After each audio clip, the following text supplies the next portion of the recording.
Bueno, si nosotros hablamos de los problemas educativos de México, pues casi es como una redundancia, ¿no? Casi como una cacofonía, porque la educación en México está plagada de problemas. Hay problemas de aprendizaje, ¿sí? Hay problemas de falta de departamentos, falta de recursos humanos, falta de formación, de alcanzar un rango de profesionalización para el maestro.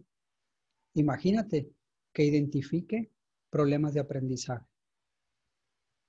y que sepa abordarlos y que los resuelva, porque tiene un conocimiento técnico que le permite abordarlos de manera efectiva y con una certeza que en el términos del trabajo, el ejercicio, el monitoreo y estar llevando a los niños a una superación de su problema de atraso pedagógico, ¿no?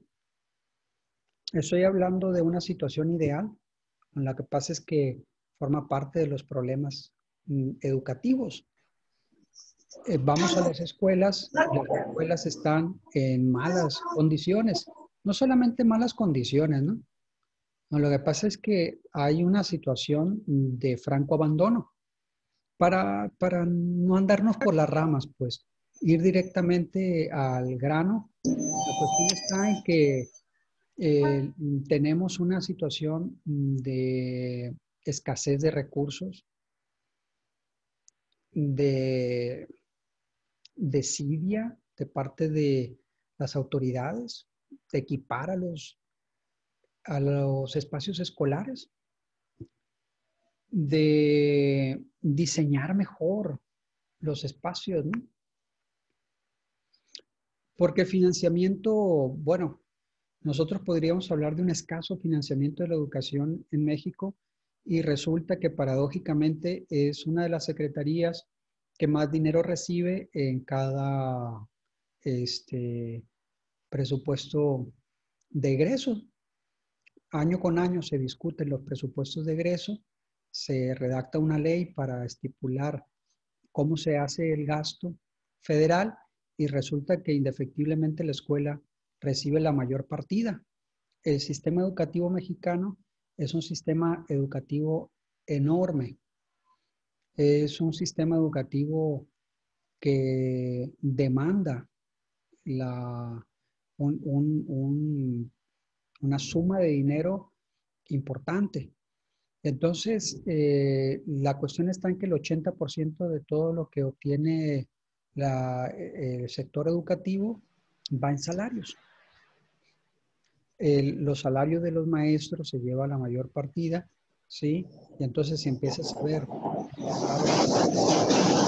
de inversión en equipos, en mobiliario, en equipo técnico, bueno, pues resulta que ya la cosa no está tan bien dotada. Ahora, solamente en una cuestión centramos nuestra atención. Decimos problemas de aprendizaje, o sea, la dimensión psicológica, estrictamente hablando, del problema educativo. Y tocamos la cuestión del espacio, hablamos de la cuestión de los recursos humanos y de la formación del magisterio. Pero los problemas educativos son problemas que se inscriben en un entorno social que también está plagado de problemas. Ojo, porque yo vengo de otra materia en la que hablabas sobre los adolescentes y la situación de riesgo que viven en México. Es el 10% de la población que van de los 13 a los 18 años y ya tenemos 11 millones de jóvenes allí y lo que encontramos es un estudio pormenorizado que se llevó a cabo en 17 estados y que cubrió una quinta parte de todo ese sector de la población. Es un número importante de reactivos, de cuestionarios, de entrevistas que arroja una ingente cantidad de información Y lo que encuentra ese estudio es que los jóvenes en México están muy mal atendidos. Viven en entornos pobres, viven en entornos insalubres, viven en hacinamiento, viven en la violencia. Y entonces vemos un grupo de edad sumamente vulnerable. La cuestión está en que esos adolescentes son emisarios, representantes de una sociedad que prácticamente los ha abandonado. Ojo, porque el estudio hace alusión a esa condición de abandono. Dice el estudio de manera muy concreta, no deja lugar a dudas, dice los jóvenes que México ha olvidado, ¿no? Entonces, estos jóvenes, casi niños, vamos, deberían de ser estudiantes. Están en la escuela, proyectan la condición de las aulas mexicanas. Entonces, estos representantes de una sociedad precaria, condiciones materiales delicadas, no quiero decir palabras ni sentencias, ¿no? Quiero ser muy ecuánime, quiero ser muy neutro. Que la cuestión está en que vivimos en una sociedad muy desabastecida de elementos que te dan seguridad. Hablamos de alimentación, hay problemas en México. Hablamos de educación, hay problemas en México. Hablamos de salud, hay problemas y muy serios en México.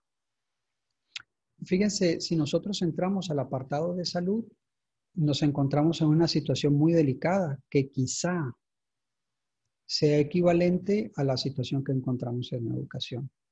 Quiero ser muy claro, ¿no? O sea, como no voy a entrar en este momento en el apartado educativo, sino que quiero proyectar un escenario general, encontramos un parangón, ¿de acuerdo? Y nosotros podríamos tomarle la temperatura a la educación volteando a ver otros sectores de la población. ¿Quieres el deporte? Vamos a ver la infraestructura deportiva que tiene nuestro país. ¿Quieres que revisemos todo el apartado de los ingresos del Estado, los ingresos fiscales? Vamos a ver ese apartado. ¿Qué pasa con la economía formal? ¿Qué pasa con la economía informal? ¿Con la evasión de impuestos? ¿Sí? Y entonces tenemos un serio problema. Nosotros podríamos hacer un parangón con el sector salud. ¿Qué encontramos? Un serio problema. Nosotros nos encontramos en este momento en una situación sumamente delicada, producto de una pandemia. No se puede culpar al gobierno de esto. No. Pero si ellos no diseñaron en laboratorios el virus, no, ellos tienen que administrar con las condiciones que les han dejado la infraestructura sanitaria para enfrentar una situación que embarga toda la humanidad. Y lo que nosotros hacemos al momento de enfrentar esta situación de crisis sanitaria global es hacer acopio de los recursos, tener un proyecto, ¿sí?, que te permita con escasos recursos, siempre son escasos recursos ante una pandemia, y focalizarlos, emplearlos de manera estratégica. ¿Y qué es lo que tienes?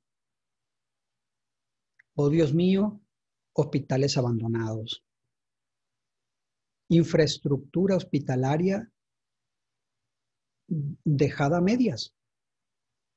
Lo que tienes es un proyecto, ¿sí?, deliberado por ir desmontando el sistema público de salud y cederlo a los intereses de determinados grupos de inversión que han ingresado al sector salud y que se han beneficiado de un proceso de privatización continuo, sostenido, deliberado.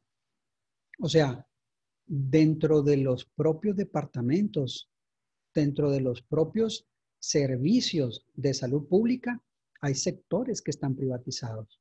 Y ojo, porque muchos servicios privatizados dentro de la estructura institucional del sector salud público están privatizados y los beneficiarios son directamente políticos que se han beneficiado directamente de ese proceso de clausura de servicios específicos. Hay equipos que el Seguro Social cuenta con equipos, pero no son usados. En cambio, son usados los equipos que aportan beneficios privados a ese tipo de grupos, que hay que decirlo con todas sus letras, de oportunistas y de pícaros que han privatizado a la vez que se han beneficiado de esa legislación que privatiza el sector salud.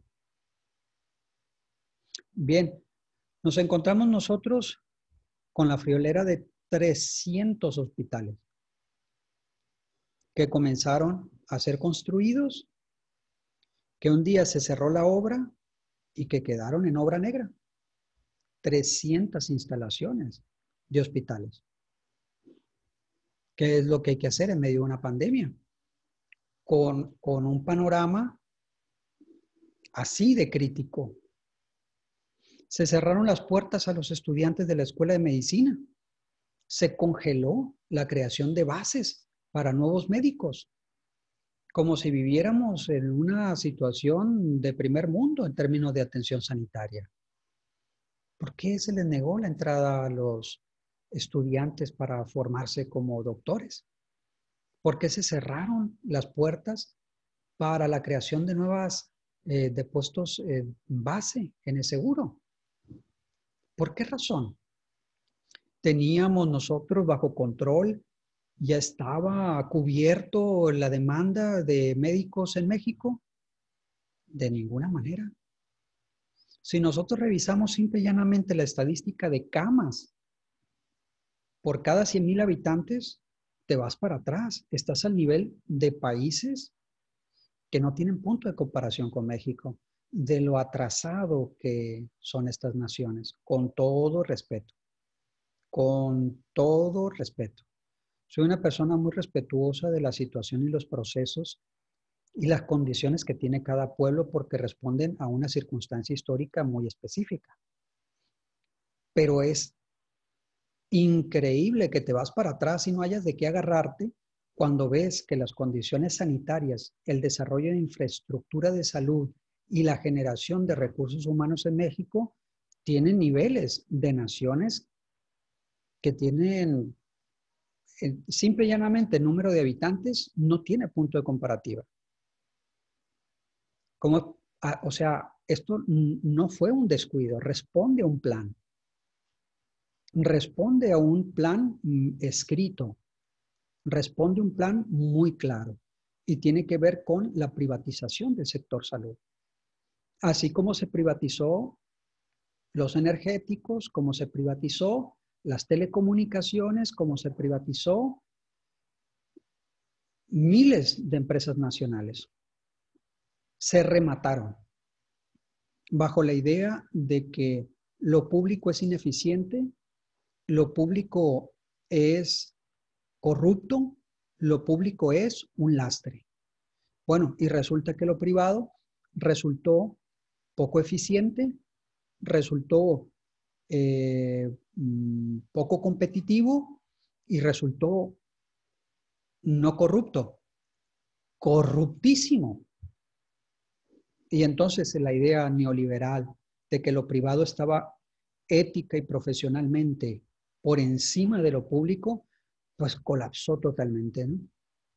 Ya para cuando despertamos de ese sueño de ese mareo, pues resulta que el país entero había sido vendido a pedazos.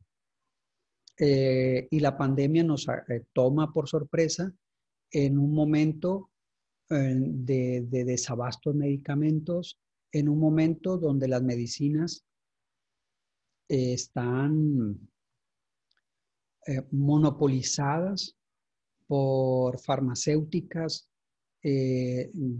abusivas que están acostumbradas a un trato. eh, mm, no quiero ser muy fuerte, pero no hay otra manera de describirlo.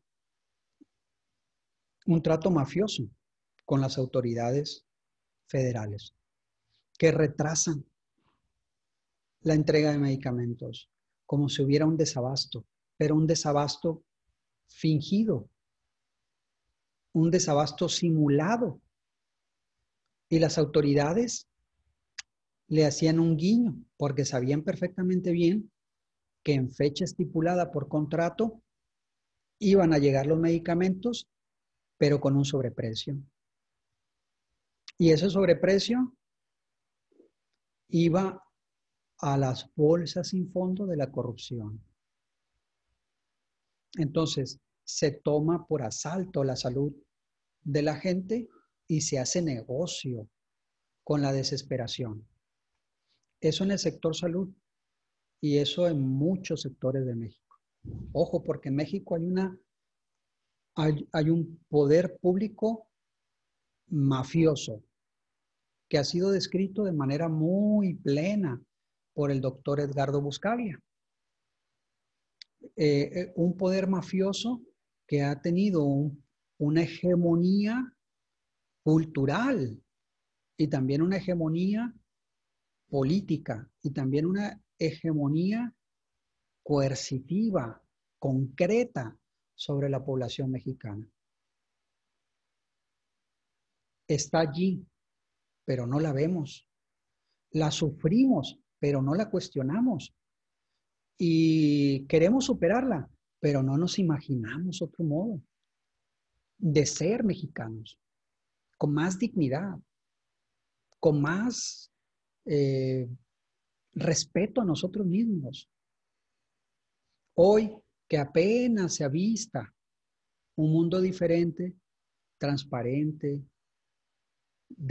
que gestiona el poder público de cara a la nación, la gente no lo cree. Nada ha cambiado. Ven los cambios frente a sus ojos y no. Parecen ciegos. Andan por la vida con un bastón. No ven los cambios. Se hacen los oxisos, ¿no? Necios, porque son cómplices. Por eso no ven los cambios. O porque el pasado régimen los arrullaba, los golpeaba con la misma pobreza y los golpeaba con la misma falta de oportunidades, pero les daba en pago el descargo de la responsabilidad de cambiar la realidad social. Entonces son cómplices del despojo sistemático que hizo una clase política asociada con una clase empresarial en un asalto a las instituciones y las empresas públicas. Y entonces, ¿qué es lo que tenemos en México? Un pequeño grupo de potentados, un pequeño grupo élite que concentra la riqueza, que concentra las oportunidades, que concentra el poder, que concentra los recursos, que concentran el tiempo y el espacio, porque viven en el ocio a sus anchas. A sus anchas. Es un placer verlos sufrir porque perdieron 50 millones de pesos en la bolsa y ya lo recuperaron al segundo siguiente. Viven en una realidad muy diferente a la nuestra, ¿no? En la abundancia absoluta y en el ocio más absoluto. Esa clase económica asociada con una clase política, ¿sí? Han dejado al país en la inopia, en el abandono. Entonces lo que tenemos en México es una enorme distorsión entre las clases ricas y las clases pobres. Ojo, ¿no? Porque no me desvío del tema. El fracaso escolar en México está muy relacionado con la pobreza. Y si nosotros vemos estadísticas de pobreza, nos damos cuenta que esto tampoco ha sido un descuido. Mira, nada más del 50% de la población es pobre. ¡Qué descuido! No nos habíamos dado cuenta. Claro que no, responde un diseño de país. El país tenía que ser competitivo. Quiere decir que tenía que congelar los salarios, tenía que congelar los ingresos de los trabajadores de tal manera que se aseguraran, los ingresos de las empresas, de esas fortunas, porque la inflación sigue creciendo. Los ingresos de los empresarios están garantizados y el salario de la gente, como si le hubiera pegado un síncope, ¿no? Congelado los salarios desde la década de los 80. Entonces el poder adquisitivo y la pobreza se cierne sobre la inmensa mayoría de la población. Nosotros revisamos en la clase pasada de jóvenes en situación de riesgo la situación de la medición de la pobreza, que es un tema muy complejo, ¿no? Medir la pobreza es muy difícil en México y en cualquier parte del mundo. Lo que pasa es que se ha hecho un manejo político del registro de la pobreza. Vicente Fox inmediatamente paró y ordenó maquillar los datos de la pobreza. Y en su sexenio hay un año completo que no se puede confiar en él, porque volvió a hacer la estadística y Coneval misma dijo, no son confiables esos datos.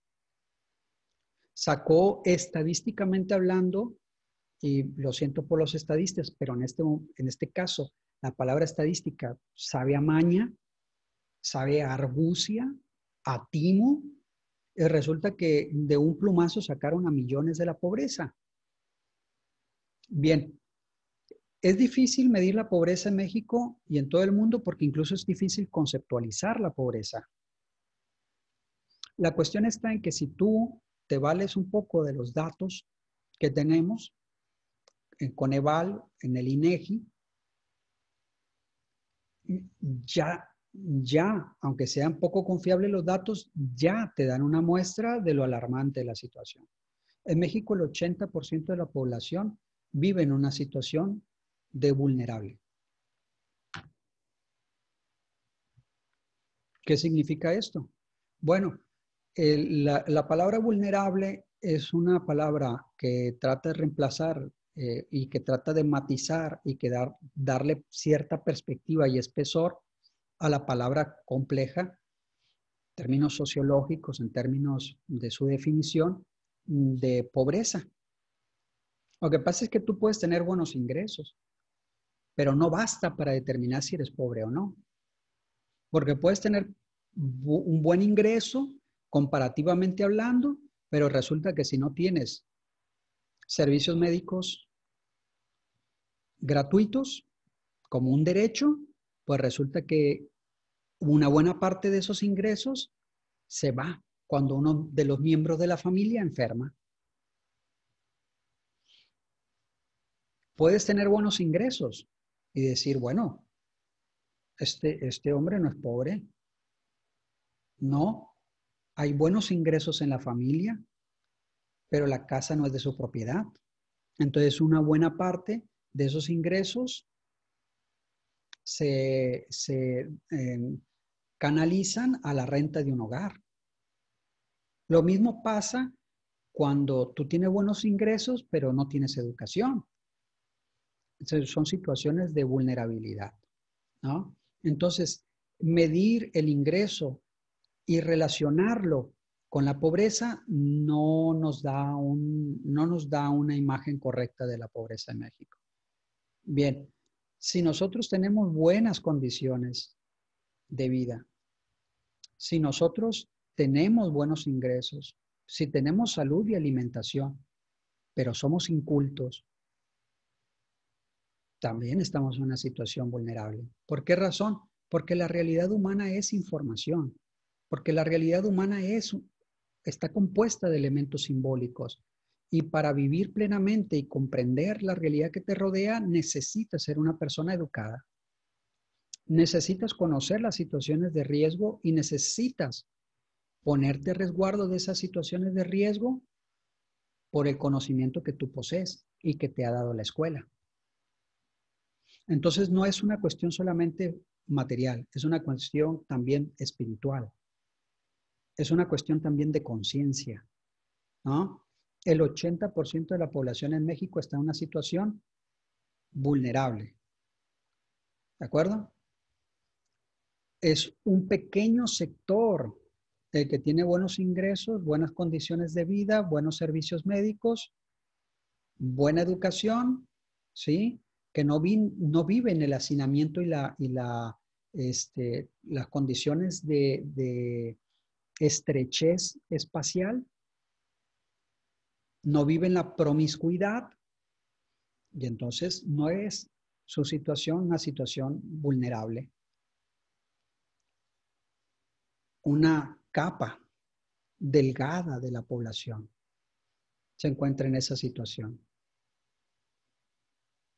¿Podemos hablar de una relación causal entre riqueza, concentración y pobreza? Sí, sí, sí, sin ningún dejo de duda. Y eso responde a un diseño de país. No es un error. No es, caray, el 80% de los mexicanos son pobres, qué descuido, qué descuido el nuestro. No. Es un proyecto que se llama neoliberalismo a la mexicana, ¿no? Entonces, ojo porque todo esto se proyecta sobre la situación que vive la educación.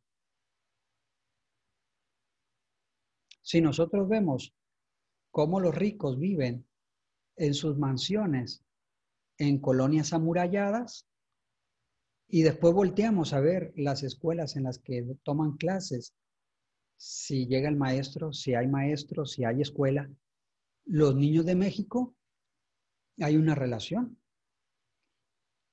porque México es uno de los países más desiguales del mundo, donde la concentración se ha cernido y se ha ensañado en la población. Y porque muchas de esas fortunas se hace al amparo del poder público, con empresas fantasmas, con empresas fachadas, desviando fondos públicos que iban a programas, a becas, a dependencias, pero que se lo metieron en la bolsa políticos que de la noche a la mañana viven en esos palacetes, en esas zonas exclusivas amuralladas. Es una riqueza corrupta. Bien, pues, ¿cuál es la situación que vive México en esos términos? Nosotros podemos verlo rápidamente, ¿no? Yo les comparto un documento porque las cosas hay que verlas con los propios ojos. Les voy a compartir un documento en un momento para que ustedes vean la situación de la pobreza en México. La situación de la pobreza en México nos da la impresión de que semeja mucho la pobreza y la división tan grosera que existe entre clases a nivel mundial. ¿Qué es lo que quiere decir? Bueno, si nosotros vamos a nivel mundial, nos damos cuenta de que el 1% de la población más rica concentra la riqueza equivalente de más del 50% de la población. El 1% de la población a nivel mundial concentra el 50% de la riqueza distribuida entre los más pobres. Son más de 3.500 millones de seres humanos que han cedido su riqueza y la han puesto en manos del 1%. Y entonces vemos que en México hay una relación equivalente. Por eso yo digo que a esto podríamos llamarle la mexicanización del mundo, ¿no? Vamos a ver si puedo compartirles este dato. La situación que vive México, no sé si me puedan decir si se ve. Esos son datos de la Coneval. Es una dependencia interesante, ¿no? Por el manejo de datos que tiene. Yo se los voy a pasar a ustedes para que los revisen, ¿no? Y me Sí se gustaría, mira.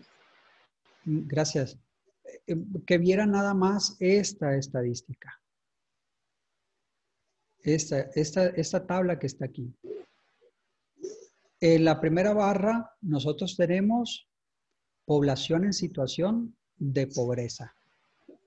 Y dices, ah, caray, pero si ya son 44.4%.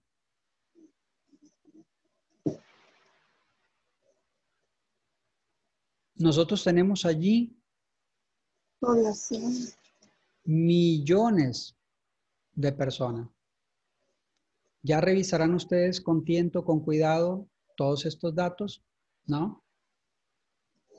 A este rango de la población, en situación de pobreza hay que sumarle la barra que está en color verde, que es la población en situación de pobreza extrema. O sea, soy pobre, pero quítate que ahí te voy. Voy a cavar más hondo. Ya situación de pobreza extrema tiene que ver con elementos vitales como no tener agua para beber y no poder garantizarla para el día de mañana. No tener que comer y no poder garantizar mis alimentos para el día de mañana. Una situación extrema. Vean los millones de personas que están en esa condición en México. Bien, a eso hay que sumarle, ¿sí?, la barra de color amarillo donde dice población vulnerable por ingresos, nada más considerando los ingresos. Y tenemos a otros 5 a 8 millones de personas. Tenemos un porcentaje muy importante de la población en esos campos. Imaginen, porque ese es el tema que nos preocupa a nosotros, los niños que están en esos sectores de la población. Y que, perdón, la educación no puede ser su prioridad, ¿no? O sea, esta es una situación de pobreza extrema y la educación no es tu prioridad, ¿de acuerdo?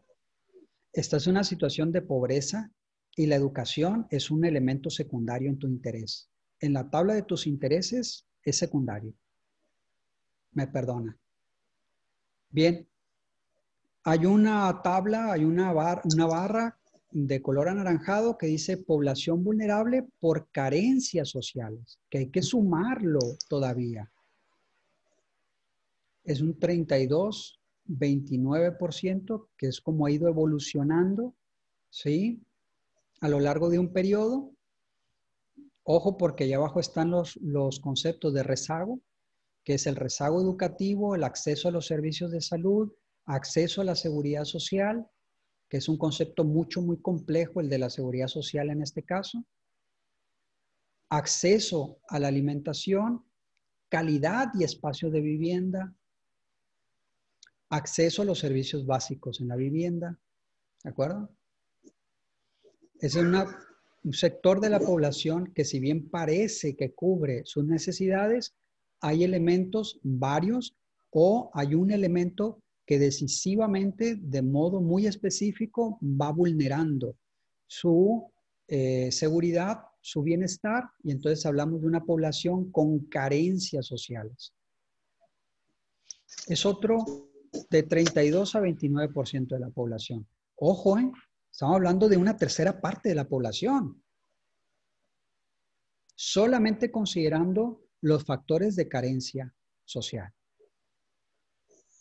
Ustedes hagan la suma inmediatamente, ¿no? Si tenemos a gente en una condición de pobreza del 44 al 41% y tenemos a un sector de la población que evoluciona entre 32 y 29%, dices, ah, caray, pues si ya tenemos a 3/4 de la población ahí, amigo. Casi 80.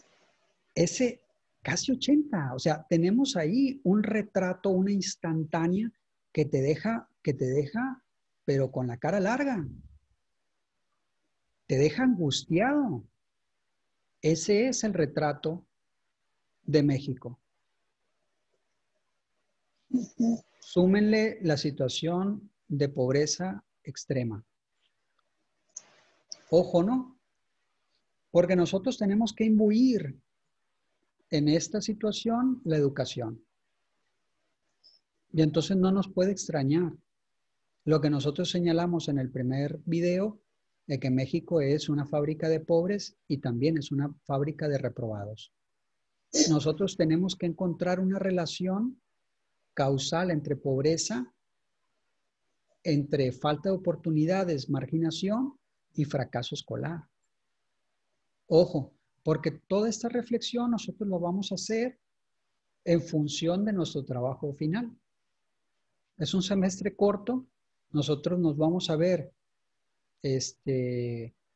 con una información que sea muy ilustrativa sobre los problemas de México y nos vamos nos vamos a torturar un poquito la mente para conocer, porque la realidad es difícil, ¿no? Por eso la mayoría de la gente cierra los ojos ante estos hechos.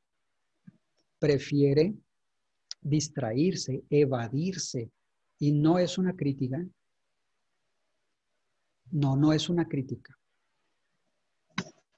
De ningún modo es una crítica.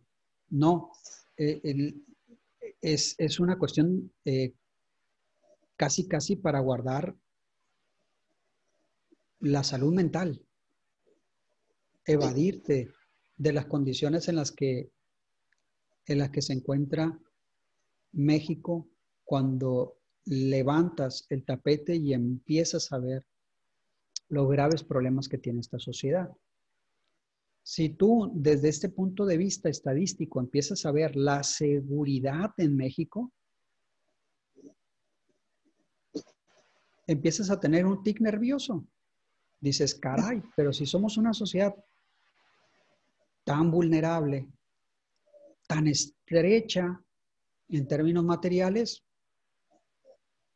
pues es normal que la violencia represente en un momento determinado una vía de escape de la pobreza, una vía de escape. Ojo, no es que te hayas subido a un transporte y busques un mejor destino, no, no, escape. Ojo, vas en un tren que se va a descarrilar y no tienes más oportunidad que lanzarte en una curva. Dices, oye, pero si vas a morir, bueno, pero aquí voy a morir con toda seguridad. Voy a ver si en una de esas no caigo de cabeza. Y entonces la violencia como escapatoria, pues se ve con otros ojos cuando tú ves la situación material en la que vive el pueblo de México. Nos vamos a ver nosotros la siguiente clase con otro dato que nos deje, pero bailando como trompo, muy preocupados. ¿Por qué razón? Porque estos datos nosotros los vamos a ir conociendo y vamos a ir redactando ya nuestro ensayo. Ese ensayo tiene que llevar por título Problemas Educativos de México. Tiene que ir siendo nuestra reflexión, pero tiene que ir a anejo los datos estadísticos.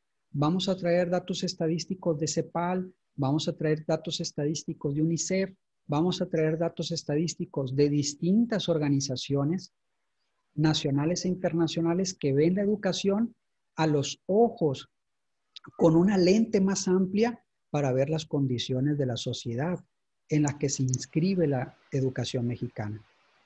¿De acuerdo? Y nosotros, en una situación normal, lo que haríamos es una exposición. Hacer una exposición amplia sobre los problemas educativos de México y con esa exposición haríamos un ensayo. En este caso me voy a llevar yo la responsabilidad de hacer la exposición.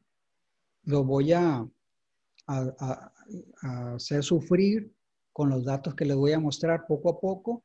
Y entonces ustedes, así como en Naranja Mecánica, ¿no? Con ese hombre pobrecito que tiene los ojos así abiertos aunque no quiere ver, van a decir, ah, qué grave, qué delicado. A mí me interesó el tema de la educación y la pobreza. Voy a tomar ese tema. Bueno, a mí me interesó el tema de la infraestructura educativa. Voy a cotejar los datos sobre los dineros que tiene la educación, el destino, lo que se destina a la educación y cuánto se gasta en infraestructura educativa. Me interesa ese tema y entonces hacer acopio de esa información y poco a poco ir escribiendo. De tal manera que cuando ustedes escriban su ensayo, va a ser un ensayo con una calidad de publicación.